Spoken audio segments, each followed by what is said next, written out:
Sekolah Muamalah ANB, cara mudah belajar muamalah.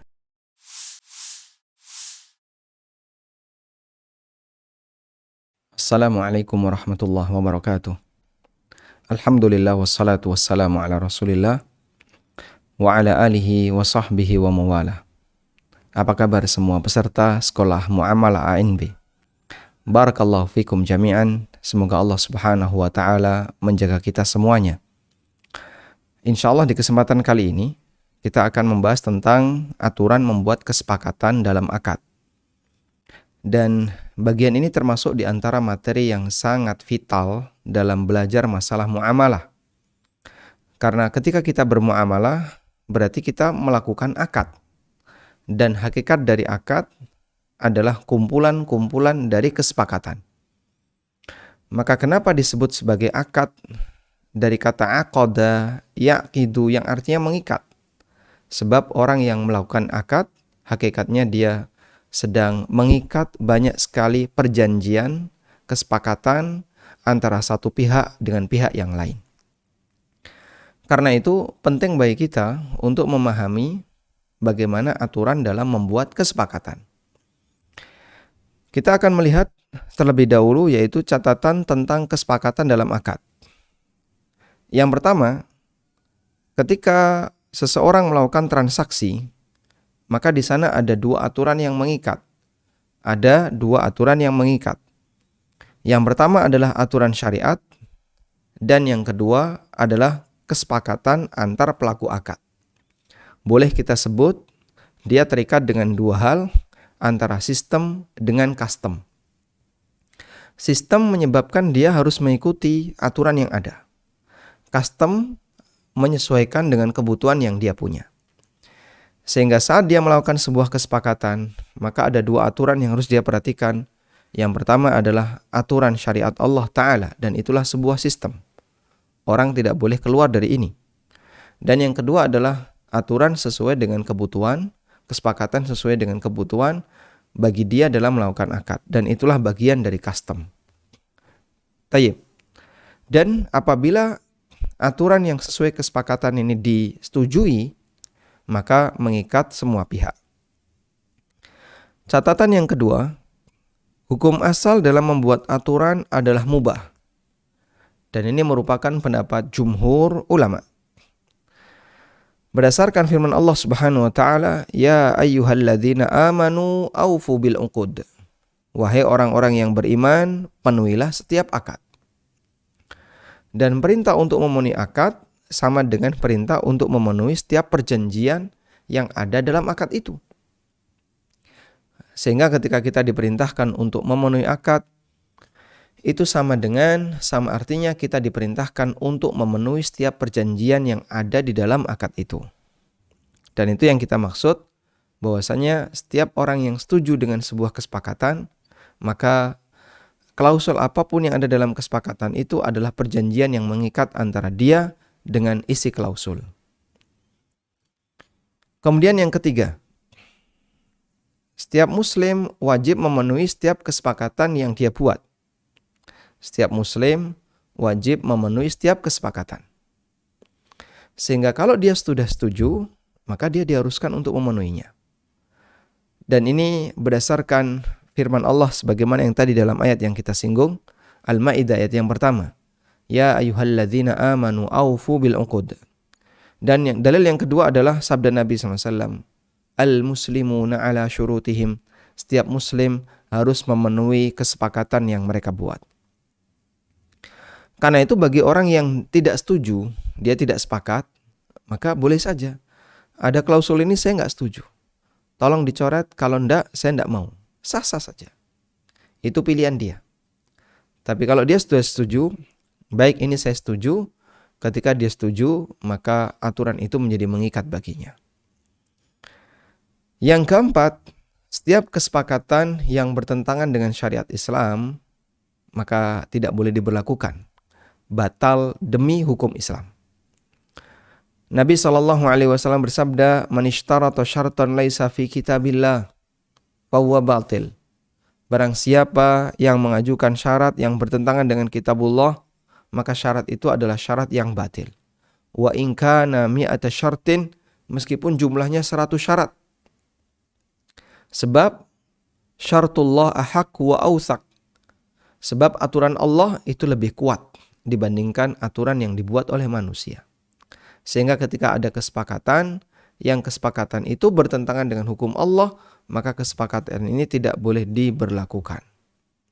Nah, ini 4 catatan berkaitan dengan masalah aturan membuat kesepakatan.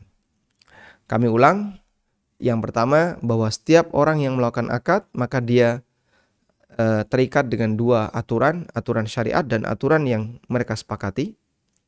Yang kedua, hukum asal membuat kesepakatan adalah mubah, sehingga orang bisa membuat klausul kesepakatan apapun, yang penting tidak bertentangan dengan aturan syariat. Yang ketiga, setiap muslim wajib memenuhi setiap aturan dan kesepakatan yang mereka setujui. Dan yang keempat, apabila ada aturan atau kesepakatan yang bertentangan dengan hukum Allah, maka kesepakatan itu batal demi hukum. Nah, berikutnya di sini kita akan sebutkan beberapa pembagian kesepakatan dalam muamalah. Ibnu Qudamah menyebutkan bahwa dalam akad kesepakatan ada 4 bentuk. Pertama, kesepakatan yang sejalan dengan konsekuensi akad. Kesepakatan yang sejalan dengan konsekuensi akad. Misalnya adanya hak khiyar majelis, ada serah terima, ada pembayaran, ada perpindahan hak milik. Kesepakatan semacam ini, baik dibuat maupun tidak dibuat, dia akan selalu ada. Karena ini bagian dari konsekuensi akad. Taib. Yang kedua, kesepakatan yang menguntungkan pelaku akad, seperti penundaan pembayaran atau penyerahan barang, penundaan pembayaran atau penundaan penyerahan barang, ada gade dalam jual beli kredit atau yang lainnya, ada sanksi akad, dan seterusnya. Kesepakatan ini boleh dan wajib dipenuhi apabila disetujui. Saya minta bayarnya kredit, silahkan. Oke, deal ya, deal kredit ya, setahun, deal. Maka kredit setahun itu menjadi mengikat dan syarat itu harus dipenuhi sehingga tidak boleh dibatalkan secara sepihak, kecuali jika mau dibatalkan kedua belah pihak setuju. Yang ketiga adalah kesepakatan yang bukan bagian dari konsekuensi akad dan tidak ada kaitannya dengan kelangsungan akad. Kesepakatan semacam ini ada 2 macam. Pertama, pelaku akad mensyaratkan untuk mendapatkan manfaat tertentu dari objek transaksi. Misalnya, ya, dia minta agar menempati rumah yang dia jual sampai akhir tahun. Silahkan, boleh. Yang kedua, adanya akad kedua sebagai syarat akad pertama. Nah, yang seperti ini, kata Ibnu Qudamah, tidak boleh. Ada syarat berupa akad yang kedua. Sehingga misalnya begini ya. Dia membuat kesepakatan akad 1 plus akad 2, di mana ini adalah akad utama, sementara ini adalah akad syarat untuk akad 1. Apabila yang terjadi semacam ini, maka kesepakatan ini tidak boleh diberlakukan. Yang keempat, kesepakatan yang bertentangan dengan konsekuensi akad. Ada yang bertentangan dengan sebagian. Kalau bertentangan dengan sebagian, pendapat yang lebih kuat hukumnya boleh. Dan ini adalah pendapat Imam Malik, pendapat Imam Asy-Syafi'i, dan ini pendapat Imam Syafi'i menurut keterangan yang lebih kuat dari beliau, dan insya Allah ini pendapat yang lebih rajih. Sebagai contoh ya, di sini saya sebutkan si A menjual rumah kepada si B. Tapi si A mensyaratkan, kamu boleh beli rumah saya, tapi dengan syarat yang menempati rumah ini harus muslim yang mau sholat jamaah ke masjid. Sehingga tidak boleh non-muslim, tidak boleh orang yang dia tidak sholat jamaah ke masjid. Dan B setuju, oke setuju, baik. Saya beli, nanti tidak akan saya sewakan ke orang lain atau saya jual ke orang lain, kecuali orang yang muslim dan sholat jamaah di masjid. Apabila terjadi demikian, hukumnya diperbolehkan. Yang kedua, bertentangan dengan bertentangan dengan seluruh konsekuensi akad. Bertentangan dengan keseluruhan konsekuensi akad. Misalnya, si A menjual rumahnya ke si B dengan syarat ditempati sampai mati. Tidak boleh diwariskan, tidak boleh dihibahkan. Nah, seperti ini bertentangan dengan konsekuensi akad. Sebab ketika akad jual beli itu dilakukan, maka hak kepemilikan berpindah. Dan turunan dari hak kepemilikan adalah sah untuk dihibahkan, sah untuk diwariskan, dan seterusnya. Karena itu jika penjual mensyaratkan kamu nggak boleh hibahkan, kamu nggak boleh wariskan, ya itu salah.